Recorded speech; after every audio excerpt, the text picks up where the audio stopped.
you work in construction and you're ignoring AI, you're already making a huge mistake, because AI can write RFIs, review specifications, create daily reports, summarize meeting notes, analyze project documents, and help with scheduling. But I don't think AI is going to replace good construction professionals. I think construction professionals who use AI are going to replace the ones who don't.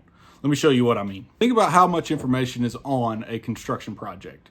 You've got drawings, specifications, RFIs, a plethora of information that's going to flow through this one project, right? We're going to take this information, we're going to give it to AI, and then we're going to be able to go back and say, okay, we've uploaded these hundreds, maybe thousands of documents into AI. What are the testing requirements of the concrete? What are our proctor requirements? What does the contract specifically say about weather delays? That's huge.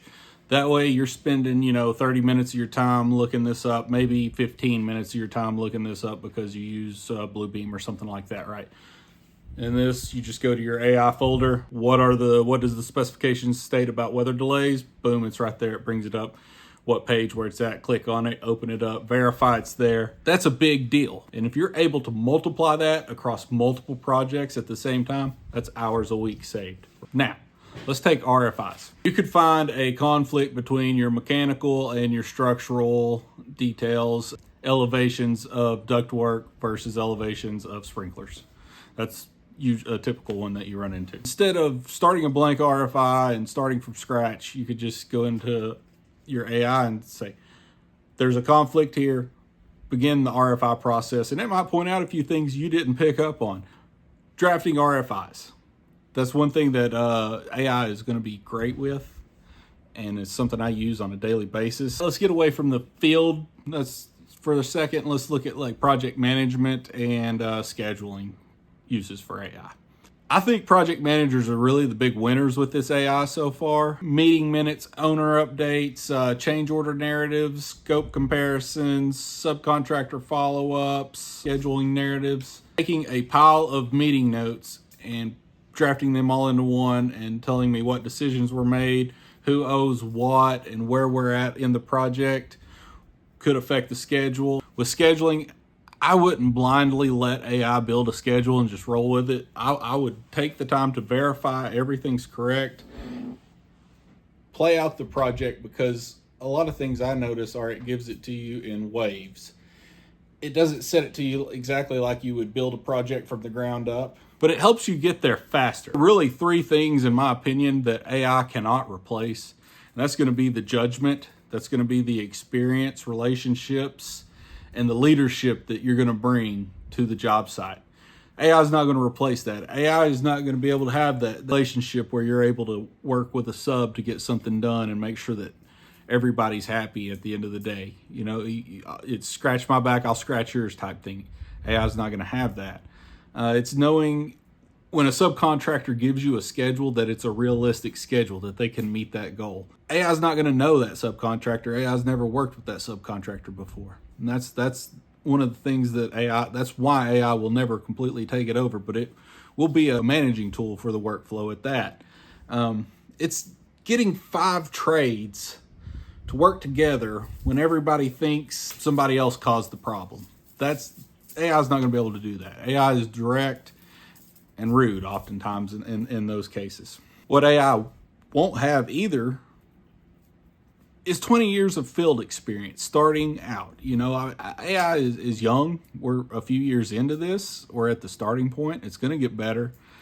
Mistakes are going to be made, big mistakes, costly mistakes that 20 years of construction would know not to do. But young people are going to come in. They're going to trust the AI because they've trusted it in every other aspect of their life. And they're going to learn. They're going to learn the hard way. Don't be that guy. So let's get to who I think personally is actually at risk for this. Yes, sweetie. I was checking information. Good.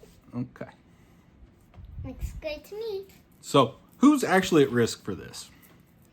If most of your value to the company comes from writing emails and creating basic reports, giving updates, I'd be learning this if I were you. AI is really, really good at this, and it's just now beginning.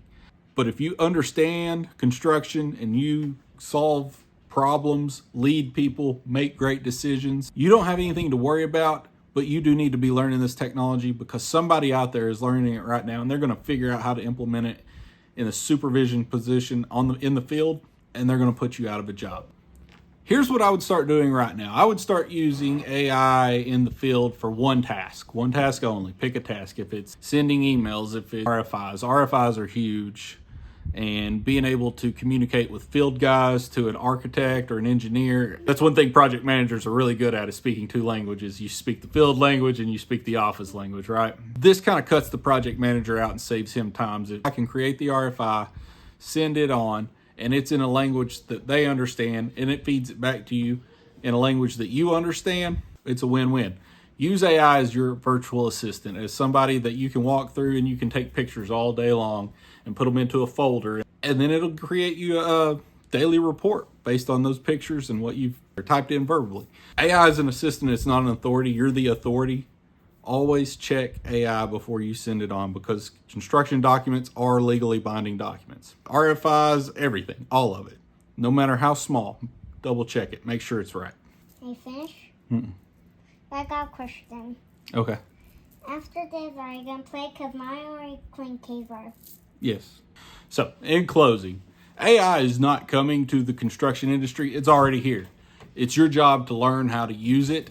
And I think the people that learn how to use it are going to be the people that are successful down the road. Those are also going to be the people that are able to combine AI and have a massive advantage with their expertise over the next decade.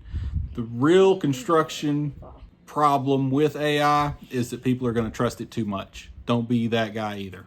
We're going to keep pushing on that on this channel. Construction and AI is going to be huge. I'm trying to build a group of people, that the older crowd, and bring them into this AI and bring the younger crowd into construction, because we're going to need a lot of people over the next few years. Subscribe if you want to stay informed. Follow Build Smart, and I'll see you in the next one.